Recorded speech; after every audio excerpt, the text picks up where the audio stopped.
હરિઓમ, જય શ્રી કૃષ્ણ.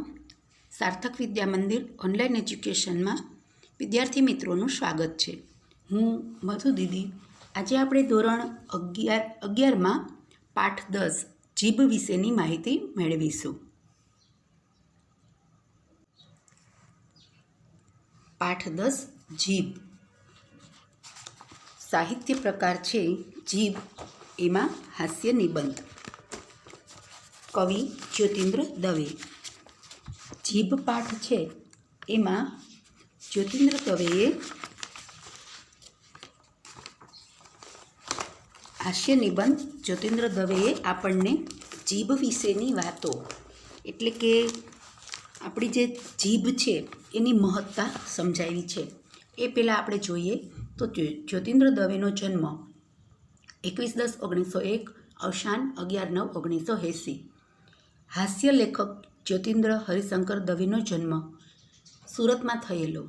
જ્યોતિન્દ્ર દવે છે એ હાસ્ય માટે જાણીતા છે, હાસ્ય લેખો માટે એ જાણીતા છે. આપણે એક ધોરણમાં જ્યોતિન્દ્ર દવેની કોઈને કોઈ કૃતિ આવે જ છે. એટલે જ્યોતિન્દ્ર દવેએ કોલેજ સુધીનું શિક્ષણ સુરતમાં જ લીધેલું. ત્યાર પછી સુરતની કોલેજમાં જ અધ્યાપક તરીકે એમણે ભૂમિકા ભજવેલી અને જીવનનો મોટો ભાગ છે મુંબઈમાં વસેલા. છેલ્લે કચ્છમાં માંડવીમાં કોલેજમાં 3 વર્ષ આચાર્ય તરીકે એમણે સેવાઓ આપેલી છે. તેઓ લોકપ્રિય અને અગ્રણી નિબંધકાર છે. હાસ્ય લેખક તરીકેની શક્તિ અને હાસ્યપ્રેરક વ્યાખ્યાનો આપવાની ઉત્તમ આવડત, એ બંનેનો એનામાં સમન્વય હતો. તે કાવ્યમીમાંસાના અભ્યાસી હતા અને નાટક અને અનુવાદો પણ એમણે લખેલા છે. એમની જે રચનાઓ છે એમાં રંગતરંગ ભાગ 1-6, મારી નોંધપોથી, રેતીની રોટલી, પાનના બીડા, અલ્પાત્માનું આત્મપુરાણ, નજર ટૂંકી લાંબી, ત્રીજું સુખ, રોગ યોગ અને પ્રયોગ, જ્યાં ત્યાં પડે નજર મારી, આ એના હાસ્ય લેખકોના સંગ્રહ છે. જ્યોતિન્દ્ર તરંગ છે એ ઉત્તમ હાસ્ય નિબંધ છે. ધનસુખલાલ મહેતા છે એમની સાથે મળીને અમે બધા નામની એક નવલકથા, એણે હાસ્યસભર નવલકથા આપેલી છે. હાસ્યની વિવિધ પ્રયુક્તિઓનો આશ્રય લેતી અને શૈલી હાસ્ય જન્માવે એવી એમની રચનાઓ છે. એની શૈલી એવી છે કે જેમાંથી હાસ્ય જન્મી શકે. રણજીતરામ સુવર્ણચંદ્રક અને નર્મદ સુવર્ણચંદ્રક, 2 ચંદ્રકો એમને પ્રાપ્ત થયેલા છે. આપણે જે પાઠ છે, આપણી જે કૃતિ છે, એમાં જીભ વિશેની વાત કરતા લેખક કહે છે કે મનુષ્યને કેટલી બધી ઇન્દ્રિયો ભગવાને આપેલી છે. સર્વ ઇન્દ્રિયોમાં જીભનું સ્થાન વિશિષ્ટ છે, વિશેષ છે. શું કામ એને કઈ ઇન્દ્રિયો? તો કે હાથ, પગ, નાક, કાન, મોઢું, આટલી કેટલી બધી ઇન્દ્રિયો, આંખો, કાન, બધી ઇન્દ્રિયો જે છે એમાં જીભનું સ્થાન વિશિષ્ટ છે. શું કામ એને? તો કે જીભ છે એ એક જ છે પણ 2 કામ કરે છે, સ્વાદ પારખવાનું અને બોલવાનું. બીજી બધી ઇન્દ્રિયો છે, જુઓ તમે, કાન 2 છે તો સાંભળવાનું એક જ કામ કરે છે. નાકના નસકોરા 2 છે તો સૂંઘવાનું એક જ કામ કરે છે. 2 આંખો છે તો જોવાનું એક જ કામ કરે છે. 2 હાથ છે તો એ લખવાનું એક જ કામ કરે છે.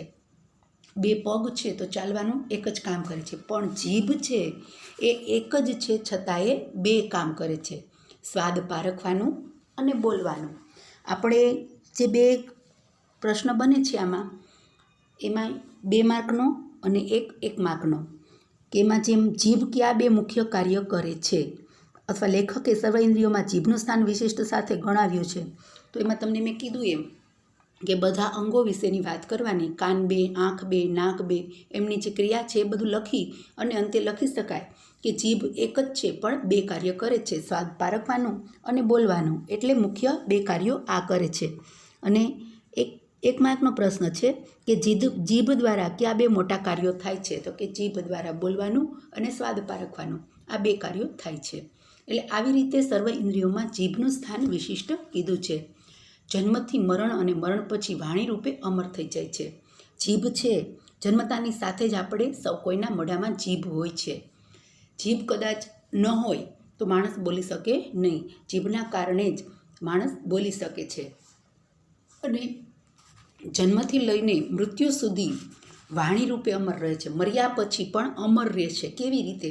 તો કે આપણે ઘણા મહાપુરુષોના જીવન ચરિત્રો જોઈએ છીએ, કોઈના એવા ધર્મ પ્રેરક વચનો સાંભળીએ છીએ, કોઈ એવા ધર્મદાયક બોધ વચનો સાંભળીએ છીએ, તો આપણે એ બધા અમર થઈ ગયા કહેવાય. એ જે લોકોએ પોતાના વિશે જે કાંઈ પોતાનું વર્તન કરેલું છે. આપણે ઉદાહરણ લ્યો, સ્વામી વિવેકાનંદ વિશે જ વાત કરો તો સ્વામી વિવેકાનંદનું જે જીવન ચરિત્ર છે, તો એ જીવન ચરિત્ર અને એનું જે બોલવાનું કે જે કાંઈ એની કરણી હતી એને કારણે અમર થઈ ગયા. ગાંધીજી છે તો ગાંધીજી પણ એમ જ મર્યા પછી પણ એ હજી એ અમર છે, આપણી સાથે રહેતા હોય એવા એના બોધ વચનોને આપણે અનુસરીએ છીએ.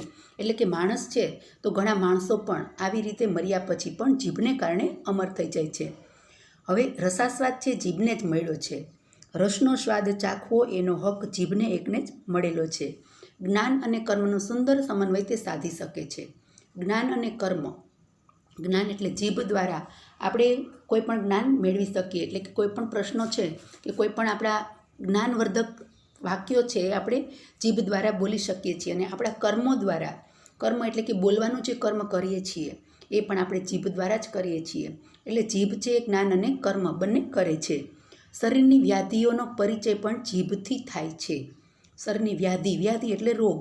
શરીરમાં કોઈ રોગ હોય તો એનો પરિચય આપણને જીભ આપે છે. એના વિશેની વાત આપણે પાઠમાં જોઈશું કે કયા રોગમાં કેવી રીતે જીભ આપણને બતાવે છે. સામાન્ય તમે જુઓ, કમળો હોય તો જીભ પીળી થઈ જાય, એટલે જીભ ઉપરથી ખબર પડી જાય કે કમળો થયેલો છે. એટલે આવી રીતે શરીરના રોગ છે એનો પરિચય પણ જીભ કરાવે છે. જીભથી મનુષ્યના સંસ્કારોની ઓળખ થાય છે. માન અને અપમાનના અનુભવો જીભથી જ થાય છે. મનુષ્યના સંસ્કારની ઓળખ જીભ દ્વારા જ થાય છે. આ વાક્ય છે એ આપ સૌ કોઈને લાગુ પડે છે. આપણે કોઈ પણની સાથે વાતચીત કરીએ છીએ, નાના હોય કે મોટા હોય, તો એની સાથે આપણી વાતચીત કરવાની રીત કેવી છે એને કારણે આપણા ઘરના સંસ્કાર દેખાઈ આવે. કોઈ એવું તોછડું વર્તન કરતું હોય તો આપણે તરત જ કહી શકીએ કે એના સંસ્કાર કદાચ એવા હશે. એટલે આવી રીતે જીભને કારણે મનુષ્યના સંસ્કારો ઓળખાઈ જાય છે. માન અને અપમાન છે એનો અનુભવ પણ જીભ જ કરાવે. આપણા માટે કોઈ અપમાનજનક શબ્દ બોલે કે આપણે કોઈના માટે અપમાનજનક શબ્દ બોલીએ તો એનો અનુભવ આપણે સામેવાળાને કરાવીએ છીએ. તો આપણા અપમાનજનક જીભથી શબ્દો નીકળ્યા એનો અનુભવ પહેલાંને થયો. કેટલાકની જીભ કાતરનું કામ કરે છે તો કેટલાક સોયની ગરજ સારે છે. કાતરનું કામ કરે એટલે કે વેતરી નાખે. જેમ કાતર છે કપડાને વેતરી નાખે, એમ કેટલાક માણસોની જીભ છે કાતરની જેમ ચાલતી હોય. સામેવાળાનો દિલ ચીરાઈ જાય એવી રીતે એનું જીભ કામ કરતી હોય છે. અને કેટલાકની જીભ છે સોયની ગરજ સારે. સોયની ગરજ સારે એટલે સોય શું કામ કરે તો કે કપડું સાંધવાનું. તો જીભ દ્વારા એ કોઈ પણ દુઃખ દર્દ હોય એની પર મલમ લગાવે અથવા કોઈને પણ એવા આશ્વાસનવાચક શબ્દો કહે ત્યારે સોયની ગરજ સારેલી કહેવાય. મનુષ્યની તંદુરસ્તી, નીતિ, વિવેક, ધર્મ આદિ એનું આખું જીવન જીભને આધારે વિકસે છે કે વણસે છે. માણસ છે એની નીતિ, એનો ધર્મ, એનું આખું જીવન જીભના આધારે વિકાસ થાય છે અને બગડે પણ છે. વણસે છે એટલે કે બગડે છે.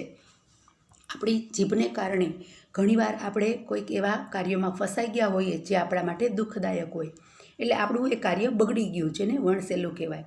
તો જીભને કારણે માણસ છે એનો વિકાસ થાય છે અને એની અધોગતિ પણ થાય છે. ઈશ્વરે જીભને છૂટી કરી શકાય એવી રચના કરી હોત તો કેટલું સારું થાત. હવે લેખક વળી એમ કહે છે કે જીભને કદાચ છૂટી કરી શકાતી હોત, આપણે કોઈ પણ વસ્તુ છે આપણા અંગ સાથે મૂકેલી, જડેલી, કોઈ આભૂષણ છે તો આભૂષણને કેમ આપણે કાઢીને મૂકી શકીએ છીએ, તો એવી રીતે આપણે જીભ છે તો જીભને મોઢામાંથી કાઢી અને બહાર મૂકી શકાતી હોત તો અહીંયા લેખક કહે છે કે તો સારું થાત. શું કામ એને? તો કે કંકાસ, મારામારી, ગાળાગાળીના પ્રસંગો જીભને કાઢીને ગજવામાં મૂકી દઈએ, કેટલાય પ્રસંગ વાત સુધરી જાય. ક્યાંય કોઈ ઘરમાં કંકાસ થતો હોય કે મારામારી થતી હોય કે ગાળાગાળી સામસામે થતી હોય, બાજવાનું થતું હોય કે ઝઘડા થતા હોય, તો બે માણસો છે જીભથી બોલીને બાંધતા હોય તો એકની જીભ કાઢીને મૂકી દઈએ તો બીજો ભલે ને ગમે એટલું બોલ્યા કરે તો એ આગળ એની તકરાર વધવાની નથી. એટલે કેટલાય પ્રસંગ એવા બને કે જે કંકાસ છે, મારામારી છે, ગાળાગાળી છે, એવી વખતે આવા પ્રસંગ બને કે તરત જ આપણે આપણી જીભ કાઢીને મૂકી દઈએ તો એ પ્રસંગ આગળ વધે નહીં, એ પ્રસંગ આપણો બગડે નહીં, મારામારી આગળ વધે નહીં, ત્યાં ને ત્યાં એ અટકી જાય. ક્યારેક કોઈકની જીભની અદલાબદલી થઈ જાય તો એ ફાયદો જ થાત. હવે જીભ એવી રીતે કાઢીને મૂકી દીધી છે તો એના માટે કંઈક કદાચ અદલાબદલી થઈ જાય તો હવે કોઈ ધર્મસભામાં ગયા છીએ અને બહાર જીભને મૂકીને જવાનું છે, જેમ આપણે કોઈ મંદિરમાં દર્શન કરવા જઈએ તો બૂટ ચંપલ કેમ બહાર મૂકીને જઈએ, તો એવી રીતે બહાર જીભને મૂકીને જવાની હોય અને આવીએ તો અદલાબદલી થઈ ગઈ હોય, આની જીભ પહેલાંને પહેલાંની જીભ આને, તો એ લેખક કહે છે કે ફાયદો થાય. શું કામ એને? તો કે રામનું રટણ કરનારી જીભ ખ્રિસ્તીના મોંમાં રહે અને રહીમને ભજનારની જીભ કોઈ બ્રાહ્મણના મુખમાં ચડે તો આપોઆપ રામ રહીમ અને ગોટની એકતા સદાય સિદ્ધ થઈ જાત. એટલે કે ભગવાન એક જ છે એ સાબિત થઈ જાત. કોઈ રામનું રટણ કરે, કોઈ ખ્રિસ્તી ભગવાનનું નામ લે, ખ્રિસ્તી ધર્મ પાળવાવાળા એના જીસીસનું નામ લે, કોઈક રહીમને ભજવાવાળા છે, કોઈ બ્રાહ્મણ છે તો એ પોતાના કોઈ દેવને સ્મરે છે, તો જીભની અદલાબદલી થઈ જાય તો જેનું જીભ છે એ એના જ ભગવાનનું નામ બોલવાનું છે. એટલે આવી રીતે ભગવાન એક જ છે એ બાબત અહીંયા સિદ્ધ થઈ જાત. એટલે આ નિબંધમાં હળવો અને ગંભીર વિષય લઈને લેખકે ઉત્તમ કક્ષાનું હાસ્ય આપણા માટે મૂકેલું છે અને એની સાથે સાથે જીવનની જે ગંભીર સમસ્યાઓ છે એના સમાધાનની કલ્પના કરીને એક ઉપદેશ આપણને આપેલું છે. જીવનમાં આપણી પાસે કોઈ પણ એવી સમસ્યા હોય કે જેને કારણે આપણે એવી કોઈ કલ્પના કરીએ અને એવો કોઈ ઉપદેશ લેખકે મૂકેલો છે કે જેને આપણે આ પાઠમાંથી જાણીશું. મનુષ્યની સર્વ ઇન્દ્રિયોમાં જીભનું સ્થાન વિશિષ્ટ છે. બીજી બધી કરતાં એનું મહત્ત્વ વિશેષ છે. કાન, હાથ, પગ આદિ બબે ઇન્દ્રિયો છે ને તે એક જ કાર્ય કરે છે. એક સાંભળવાનું કામ કરવા માટે 2 કાન, એક શ્વાસ લેવાનું કાર્ય કરવા માટે 2 નસકોરા, ચાલવાના એક કાર્ય માટે 2 પગ, જોવાના એક કામ માટે 2 આંખો, પણ બોલવાનું ને સ્વાદ પારખવાનું એ 2 કામ માટે એકલી જીભની જ નિમણૂક કરવામાં આવેલી છે. આ પહેલી જે ફકરો છે એ ફકરામાંથી તમારો 2 માર્કનો પ્રશ્ન તૈયાર થાય છે. લેખક કહે છે કે બધી ઇન્દ્રિયોમાં જીભ છે એ વિશેષતા ધરાવતી વસ્તુ છે. ઘણી ખરી ઇન્દ્રિયો પર આપણો કાબુ નથી. આપણી ઈચ્છા વિરુદ્ધ પણ પર સંસ્કારની અસર એના પર થયા વગર રહેતી નથી. કેટલીક ઇન્દ્રિયો એવી છે કે એની પર આપણો કાબુ નથી. એના વિશે આપણે અહીંયા જોઈએ આગળ. પણ કોઈ પણ એવી આપણી ઈચ્છા વિરુદ્ધ એવા પર સંસ્કાર, એવા કુસંસ્કારની અસર આપણી ઉપર થઈ જાય છે. કેવી રીતે? કે કોઈ આપણને ગાળો દેતું હોય કે કોઈ એવી ગાળો ખરાબ બોલતું હોય, આપણે સાંભળવું નથી છતાં કુદરતી રીતે જ એ આપણા કાનને ગાળ છે મગજ સુધી કાન આપણા પહોંચાડ્યા વિના રહેતા નથી. એવા કોઈ અપશબ્દ બોલતું હોય, આપણે નથી સાંભળવા, આપણા સંસ્કાર એવા નથી, પણ તેમ છતાંય આપણા કાન છે એ આ શબ્દો સાંભળી લે છે અને મગજ સુધી પહોંચાડી દે. શું કામ? તો કે કાન ઉપર આપણો કાબુ નથી. કાનની ઇન્દ્રિયો પર આપણો કાબુ નથી. ન જોવા જેવું આંખ અનેક વાર જોવે છે. આપણે એવી વસ્તુઓ, એવા દ્રશ્યો જે નથી જોવા છતાંય આંખ આપણી જોઈ લે છે. શું કામ? તો કે એની પર પણ આપણો કાબુ નથી. માથું ફેરવી નાખે એવી દુર્ગંધ નાસિકા મગજને પહોંચાડે છે. દુર્ગંધ આવતી હોય, આપણે નથી ઈચ્છતા છતાં દુર્ગંધ આપણા મગજ સુધી પહોંચી જાય છે. શું કામ? તો કે નાક ઉપર પણ આપણો કાબુ નથી. પણ જીભની ઉપર મનુષ્યની પૂરેપૂરી સત્તા પ્રવર્તે છે. એની ઈચ્છા હોય તો જ બોલવાનું કે સ્વાદ આપવાનું કાર્ય જીભ કરી શકે, અન્યથા નહીં. બીજી ઇન્દ્રિયોની જે વાત કરી એની ઉપર આપણો કાબુ નથી, પણ જીભ ઉપર આપણો પૂરેપૂરો કાબુ છે. પૂરેપૂરી આપણી સત્તા છે. આપણે ઈચ્છીએ તો જ જીભ આપણી બોલવાની છે. આપણે ઈચ્છીએ તો જ આપણો સ્વાદ જીભ લેવાની છે, બાકી નહીં. કોઈ પણ સ્વાદ આપણે લેવો છે, આપણું મન છે, પણ જ્યાં સુધી આપણે જીભ ઉપર કંટ્રોલ રાખ્યો છે ત્યાં સુધી એ સ્વાદ જીભ લઈ શકશે નહીં. એટલે આવી રીતે બીજા અંગો ઉપર આપણો કાબુ નથી, પણ જીભ ઉપર આપણો કાબુ છે. બોલવાનું ને ખાવાનું દુનિયાના 2 મોટા કાર્ય એક નાનકડી જીભ બજાવે છે. 2 મોટા એવા કાર્ય છે કે જે નાનકડી જીભ ઉપર આવી પડ્યા છે. માનવ જીવનમાં આના કરતાં વધારે ઉપયુક્ત બીજા કોઈ કાર્ય નથી. એ બંને કાર્યની મનુષ્યના જન્મની શરૂઆત થાય છે, જીવનના અંત આવતા સુધી ચાલે છે. મનુષ્યના મરણ પછી પણ જીભનું કાર્ય તો ચાલુ જ રહે છે. તમને મેં આગળ કીધું એમ કે મરી જાય તેમ છતાંય જીભનું કાર્ય ચાલુ રહે. કેવી રીતે? તો કે એના વચનો દ્વારા એ અમર થઈ જાય છે. એમના જે બોધરૂપી એની આત્મકથાઓ છે એ દ્વારા એનું કાર્ય ચાલુ છે. એમાંથી બોધ લઈને લોકો એની પ્રેરણા લઈને પોતાના જીવનમાં ઉતારતા હોય છે. એટલે મર્યા પછી પણ ઘણાની જીભનું કાર્ય ચાલુ રહે છે. એના મત, અભિપ્રાય, વચન આદિનો પાછળનાઓ વારંવાર ઉલ્લેખ કરીને એની વાણીને અમર બનાવે છે. એની પાછળ 12મું, 13મું શ્રાદ્ધ, વરસી આદિ પ્રસંગો યોજીને એની રસાસ્વાદની અભિલાષાને મરણ પછી પણ સંતોષે છે. કોઈ માણસ મરી ગયું છે તો એની પાછળ જે ક્રિયાઓ કરીએ છીએ તો એને ભાવતી વસ્તુઓ બનાવીએ છીએ અને આપણે આપણા રસાસ્વાદની અભિલાષા છે એને આપણે ખાઈએ છીએ અને મરેલાને સંતોષ મળે એવું આપણે માનીએ છીએ. આમ જીભનું કાર્ય મનુષ્યના જન્મથી શરૂ થાય છે અને મરણ પછી પણ ચાલુ રહે છે. વૃદ્ધાવસ્થામાં બીજી ઇન્દ્રિયો શિથિલ થઈ જાય ત્યારે જીભ તો એવી ને એવી બળવાન રહે છે. વૃદ્ધાવસ્થા આવે તો બીજી ઇન્દ્રિયો શિથિલ થઈ જાય. શિથિલ એટલે ઢીલી પડી જાય, કામ ઓછું કરે. જેમ કે વૃદ્ધ થઈ ગયા હોય તો પગ એટલા ચાલી ન શકે, હાથ છે એટલું કાર્ય ન કરી શકે, આંખો એટલું જોઈ ન શકે, કાન છે બહેરાશ આવી જાય. તો આવી ઇન્દ્રિયો બીજી છે શિથિલ થઈ જાય, પણ જીભ તો એવી ને એવી બળવાન રહે. જાણે જીભમાં બીજી ઇન્દ્રિયોની શક્તિ આવી ગઈ હોય એટલી જીભ કામ કરવા લાગી જાય. વૃદ્ધ લોકોને તમે ઘણીવાર સાંભળેલા હશે કે એની જીભ ઉપર કાબૂ ન હોય. શું કામ? એમ તો કે બીજી ઇન્દ્રિયો શિથિલ થઈ ગઈ પણ જીભને એની વૃદ્ધાવસ્થા લાગુ પડી નથી. એટલે જીભને કારણે એ લોકો જીભ એની એવી બળવાન બની ગઈ હોય કે જાણે બધી ઇન્દ્રિયોની શક્તિ એની જીભ ઉપર આવી ગઈ હોય. ઘરડી આંખ ઘરડું મગજ એ નિર્બળતાની નિશાની છે, પણ ઘરડી જીભ એટલે અનુભવે ને સંસ્કારે બળમાં ને કળમાં દુર્જય બનેલી જીભ એમ જ સમજવું. આપણે બીજી ઇન્દ્રિયો છે એ નબળી પડી જાય તો નિર્બળતા આવેલી કહેવાય, ઘરડાપણું, વૃદ્ધાવસ્થા દેખાય. પણ જીભ ઘરડી એટલે કે અનુભવે, જેટલા અનુભવ એટલી એની જીભ છે એ બળમાં ને કળમાં દુર્જય બનેલી. દુર્જય એટલે એને જેને જીતવી મુશ્કેલ બની જાય. દલીલબાજી કરતા હોય, અનુભવ હોય તો દલીલબાજીમાં એને કોઈ હરાવી શકે નહીં.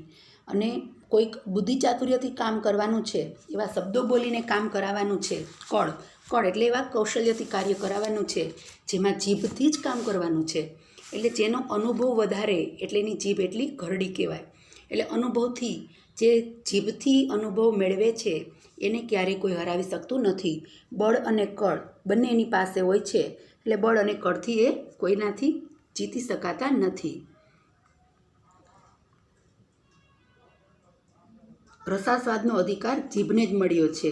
એના વડે જે સ્વાદનું જ્ઞાન થાય છે તેને માટે જ્ઞાનેન્દ્રિય ગણીએ તો પણ ગણી શકાય. રસાસ્વાદનો અધિકાર, રસનો સ્વાદ લેવો એનો અધિકાર જીભને જ મળેલો છે. કેવો સ્વાદ છે એનું જ્ઞાન જીભથી જ કરી શકીએ, એટલે જીભને જ્ઞાનેન્દ્રિય પણ કહી શકાય. અને કાર્ય જ બોલવાનું કરે છે એટલે કર્મેન્દ્રિય પણ કહી શકાય. જીભ છે એ આપણી જ્ઞાનેન્દ્રિય છે અને કર્મેન્દ્રિય છે, બેયનું કાર્ય કરે છે.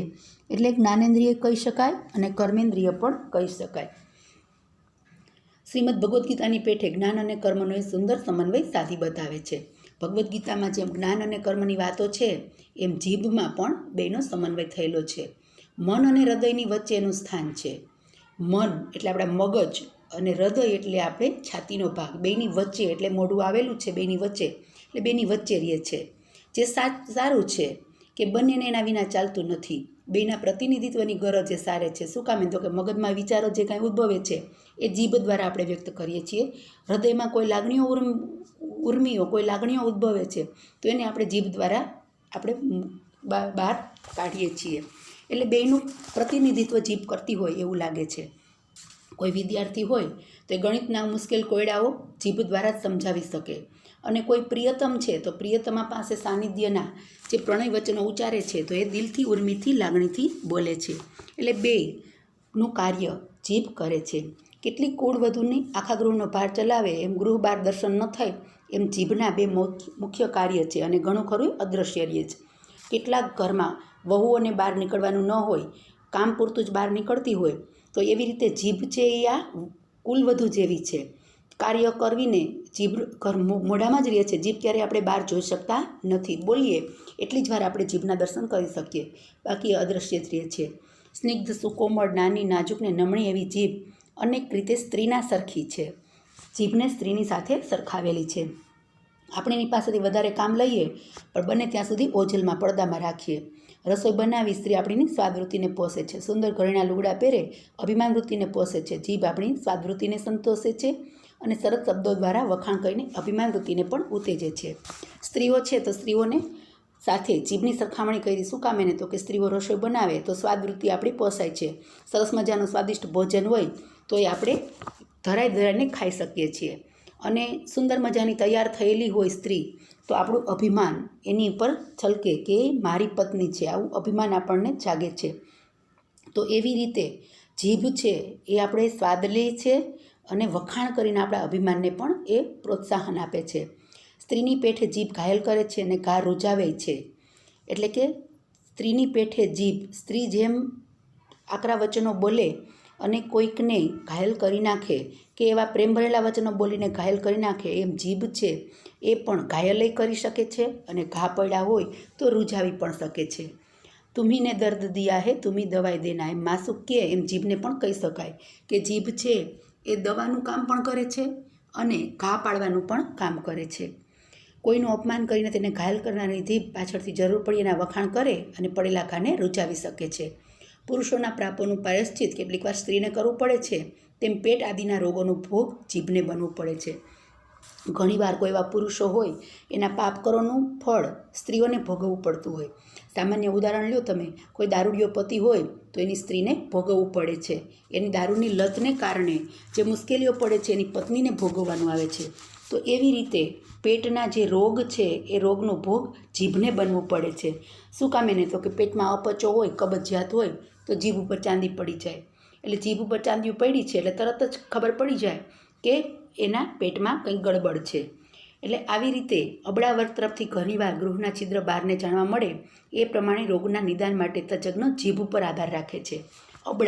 અબળા કીધી છે અહીંયા સ્ત્રી, એવી સ્ત્રી કે જે અભણ છે, જેનામાં જ્ઞાન નથી, એવી સ્ત્રી પોતાના ઘરની વાત, ગૃહના છિદ્ર એટલે ઘરની વાત બહારના લોકોને કરતી ફરતી હોય છે. તો એવી રીતે આપણા પેટના રોગ છે એના નિદાન માટે પણ ડૉક્ટરો જીભ ઉપર આધાર રાખે છે.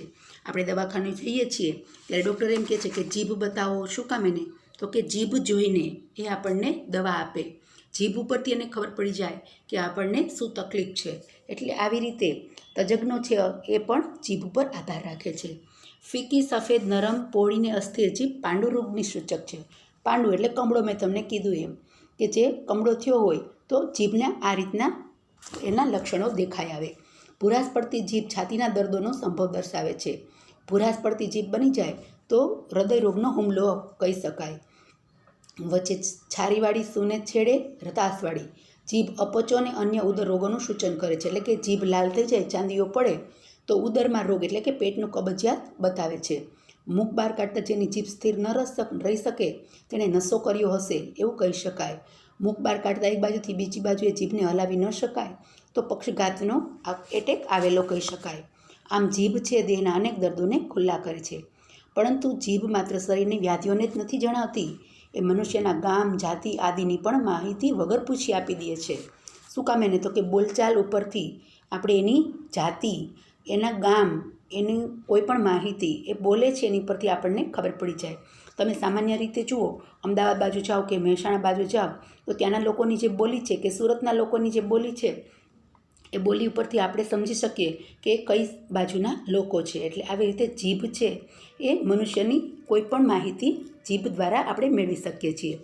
બ્રાહ્મણ, ક્ષત્રિય, વૈશ્ય, શૂદ્ર એ 4 જે વર્ગો છે એનો ભેદ પણ કદાચ જીભને કારણે પાડેલો હશે. શું કામ એને? તો કે બ્રાહ્મણો છે એને મંત્રોચ્ચાર કરવા, ક્ષત્રિય છે એને પરાક્રમ કરવું, વૈશ્ય છે એને સેવા ચાકરી કરવી અને શૂદ્ર છે એને બધાના પડતા બોલ ઝીલવા કે ખરાબ વસ્તુઓનું એને ઉપાડ કરવો અને એને શૂદ્રનું કામ છે એ ભાઈ બાપા કરીને લોકો પાસે હાથ જોડવા. એટલે આવા જે 4 વર્ણો છે એ 4 વર્ણોની વાત જીભ આપણે કહી શકીએ. આગળ આવશે આપણે આમાં પાઠમાં જ કે કેવી રીતે ભાઈ બાપા કરતી જીભ કોની હોઈ શકે. એટલે આવી રીતે 4 વર્ણો છે જીભને કારણે જ કદાચ પાડેલા હશે. જેની જીભ સહેલાઈથી નહીં જેવા કારણે ભયંકર શાપ આપી શકે તે બ્રહ્મર્ષિ એટલે કે એ બ્રાહ્મણ. જેની જીભ વેદમંત્રોના ગન, જટા, ક્રમ આદિ પ્રકારે પાઠો કરી કસરત કરે, સોમરસનું આસ્વાદન કરે તે બ્રાહ્મણ. એટલે બ્રહ્મર્ષિ એટલે કે દેવો, જે ભયંકર શાપ પણ આપી શકે છે.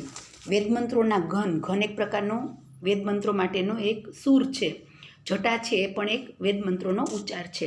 એનું પાઠ જે સરસ રીતે કરી શકતા હોય એ બ્રાહ્મણો. જેની જીભ વીરરસની વાતો કરે ને કશુંબા પાણીમાં રાચે તે ક્ષત્રિય. પૈસાની વાત સાંભળીને જીભ ભીંજાઈ જાય તે વૈશ્ય. અને જેની જીભ ઘણું ખરું મૌન સેવે, ઇતર વર્ણના હુકમ સાંભળીને હા મા બાપ કહે તે શૂદ્ર. એટલે આવી રીતે જીભને કારણે 4 વર્ણ ઓળખાઈ જાય છે. પણ અત્યારે આ વર્ગભેદ લોપાતો જાય. શું કામ એને? તો કે અત્યારે જેનો પાવર વધારે એની જીભ વધારે ચાલે. એટલે વર્ગભેદ છે એ હવે જીભને કારણે નહીં પણ એના પાવરને કારણે ઓળખાઈ શકે છે. અત્યારે આ ભેદ લોપાતો જાય છે અને બદલે નવીન ભેદો રચાતા જાય છે. જેની જીભ યુગધા બેવકૂફ સુવર એમ ઉચ્ચારતી હોય અને 4-5 વાર વિવિધ વાનગીનો સ્વાદ માણતો હોય એ ઉત્તમ વર્ગના મનુષ્ય. ઉચ્ચ કોટીના મનુષ્ય કહેવાય કે જેની જીભ છે એ ઇંગ્લિશ વચનો બોલી શકતું હોય અને કોઈ પણ માટે એક બેવકૂફ કે સુવર બોલી શકતું હોય, એટલે કે ઉચ્ચ અધિકારી. અને જેની જીભ મા બાપ, સરકાર, પ્રભુ એવા પાઠ પઢ્યા કરે અને 1-2 વાર અતિશયોક્તિથી જેને અન્ન કહી શકાય એવું કંઈક આરોગે તો એ નીચ વર્ગનો મનુષ્ય. નીચ વર્ગનો મનુષ્ય એટલે નીચલા વર્ગનો મનુષ્ય નહીં, પણ જીભને કારણે પોતાનું જે સ્થાન છે એ સ્થાનને કારણે નીચી જ્ઞાતિનો મનુષ્ય. રજા બજા નહીં મળે, સમજ્યા? જુઓ, આજે જરા 2-3 કલાક વધારે બેસજો, આવતે મહિને તમારા પગારમાં 10% ઘટાડો કરવામાં આવ્યો છે. આવું જે બોલતા હોય એ અધિકારી. સાહેબ છે તે છે, જરા આજે જરા એમ વહેલો ઘરે જાઓ, ઘેર માંદગી છે સાહેબ, બાકીનું કામ ઘરે લઈ જઈશ, એમ બીતા કર ઘરે, એ દિન મુદ્રાએ બોલે એવા કારકુન્યા.